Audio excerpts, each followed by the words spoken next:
C'est l'occasion ce matin de souhaiter une bonne fête aux Odile. Oui. Odile, c'est le prénom préféré de Cédric Césaire. C'est pour ça qu'il est venu aujourd'hui. C'est la Sainte-Odile aujourd'hui. C'est la Sainte-Odile et c'est le prénom de ma fille. Ma fille de 2 ans et demi s'appelle Odile. Ah bon? Je faut dire qu'à la crèche, c'est la seule. Il y a elle et la directrice de la crèche, c'est tout, qui s'appelle Odile.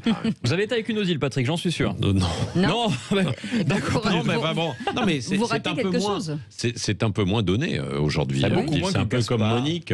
Monique, Bernadette, pourquoi ça revient pas à la mode? Je l'espère. En tout cas, que ça reviendra un jour. Là, vous savez que le compte à rebours est lancé. Ça y est. Dans 10 jours. C'est Noël, donc il reste 10 jours pour trouver les cadeaux de Noël. Et c'est vrai que c'est un peu le stress. bien Ça, de me c'est le le Père rappeler. Noël qui cherche les cadeaux. Bien sûr que oui, mais aussi on peut s'offrir des cadeaux en plus. Ça va être très bien. Moi, quand on m'offre un cadeau à Noël, je réfléchis direct à qui je peux l'offrir le Noël suivant. Et ça peut être cool.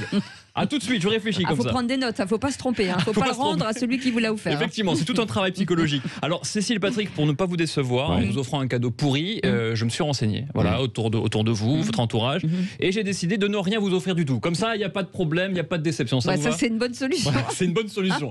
C'est pas drôle ça. Vous êtes déçus? Bon, je vais réfléchir alors un petit peu. Je vais vous emmener chez Marlène Schiappa, vous allez être très content, Patrick. Alors attention, premier message ou pas? Allez-y. On y va. Bonjour Cédric, je suis Abdel Patrick, j'habite à Maison-Alfaible. Je voudrais faire passer un message à mes 2 enfants, Cannelle et Spéculoos. S'ils pouvaient me dire tout de suite les cadeaux de merde qu'ils vont m'offrir, ça me permettra de les mettre dès maintenant sur le bon coin. D'accord. D'ailleurs, je vends aussi mes 2 enfants, reconditionné, sous blister, livraison en relais colis. Pour les fêtes, je fais même une opération spéciale, un enfant acheté, un enfant offert, d'accord. avec le code attendez. Jean-Luc Lahaye 69. Non, mais non. mais ça Le va code pas. Jean-Luc Lahaye 69. Donc je le note, Abdel interdit. Patrick. Alors c'est vrai que c'est dur de trouver le cadeau qui va plaire à quelqu'un. Alors moi, je sais pas faire semblant d'être content. Je sais pas, quand on offre un cadeau pourri, je sais pas faire semblant. Voilà, j'y arrive pas. C'est quoi le pire cadeau qu'on vous a offert à Noël, par exemple, Cécile? L'amour. Non, ma grand-mère m'avait offert une boîte de jeux qu'elle avait offert à un de mes cousins l'année d'avant. Donc elle l'a reconditionné, elle me l'a offert. Mais c'est Sympa, honteux, non? mais Non, mais il n'était pas forcément pourri. Non, mais bon, quand même. Personne n'en a voulu. Et vous, Patrick, vous vous rappelez ou pas? Non, moi, tous les cadeaux sont les bienvenus. Arrêtez, mais vous êtes Mais quelqu'un de bien. non, Mais vous êtes les quelqu'un de cadeaux, à bien. partir du moment où il y a un geste, j'apprécie. D'accord. Mais ma fiancée elle me fait toujours des cadeaux de fou, des cadeaux incroyables. À Noël dernier, elle m'a offert une Smart de couleur rose poudrée, édition limitée Lady Gaga. Bon, elle la prend tous les jours, j'ai pas le droit d'utiliser, mais c'est mon cadeau quand même. Elle est sympa, quand même. Mais mon truc préféré, c'est d'offrir des choses juste pour emmerder le monde. Voilà, vous me connaissez. Par exemple, à Noël, j'offre une télécommande. Comme ça, la personne, elle croit qu'elle a la télé avec, mais non, pas du tout. La télé, elle doit l'acheter elle-même, vous voyez. J'aime bien faire chier le monde comme ça. Si vous offrez, mais bien sûr que oui, la PlayStation, j'offre une manette et après tu te démerdes, t'achètes la PlayStation. Oui, mais j'aime bien emmerder le monde. Est-ce que vous connaissez... Restez poli quand même. Oui, c'est vrai, excusez-moi. Est-ce que vous connaissez la définition du cadeau parfait? Non. C'est celui qu'on peut revendre très cher sur le bon coin. Et ça, j'aime beaucoup. Si, c'est vrai, c'est vrai. Allez, message suivant. Bonjour, c'est Daniel, j'appelle de Limoges, à la frontière de l'Ouzbékistan. Bien sûr. Bon, en même temps, c'est vrai que Limoges, ça ressemble à l'Ouzbékistan. Moi, j'ai lu dans le Huffington Post que c'était recommandé de rire avec son ou sa partenaire pendant le sexe. Moi, malheureusement, à chaque fois qu'une femme que je rencontre baisse mon caleçon, elle explose de rire.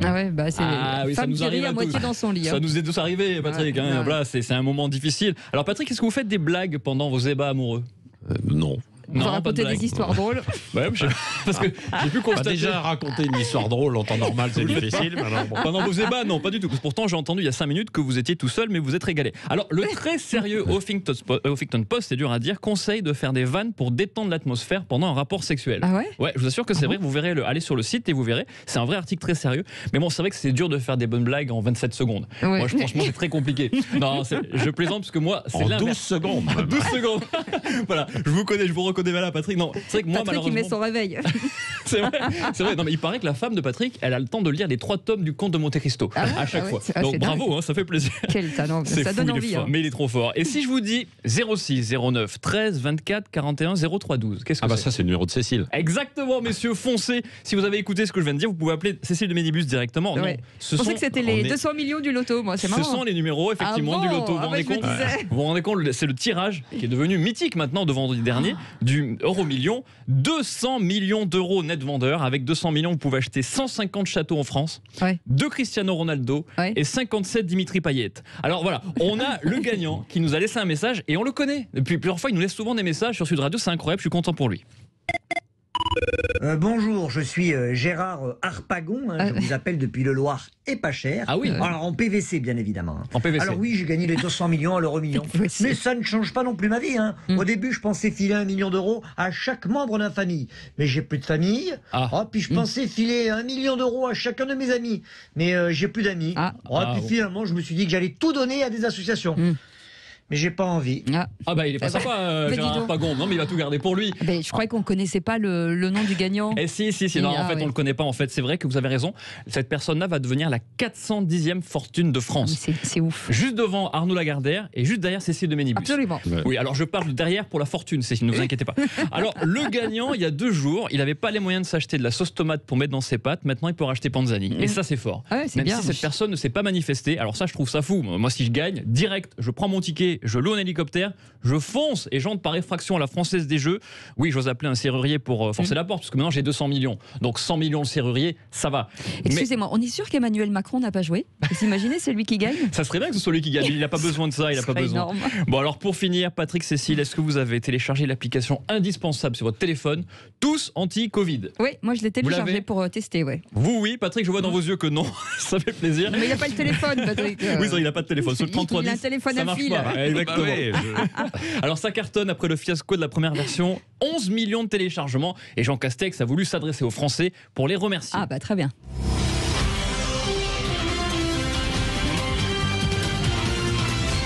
Françaises, Français, le gouvernement vous remercie d'avoir été 11 millions à télécharger l'application Tous Anti-Covid. Vous êtes donc désormais 11 millions à ne pas savoir à quoi sert cette connerie. Oui, il est fort. Jeannot, ça qui est bien, c'est qu'il sait parler aux Français. Il sait comment nous parler directement. Mais c'est vrai, on ne sait pas à quoi ça sert. Mais en tout cas, voilà. Écoutez, en tout cas, il y a un truc on sait à quoi ça sert, c'est l'iPhone. Vous en avez un iPhone? Non, moi j'ai un Samsung parce que l'iPhone, il n'y a pas de batterie.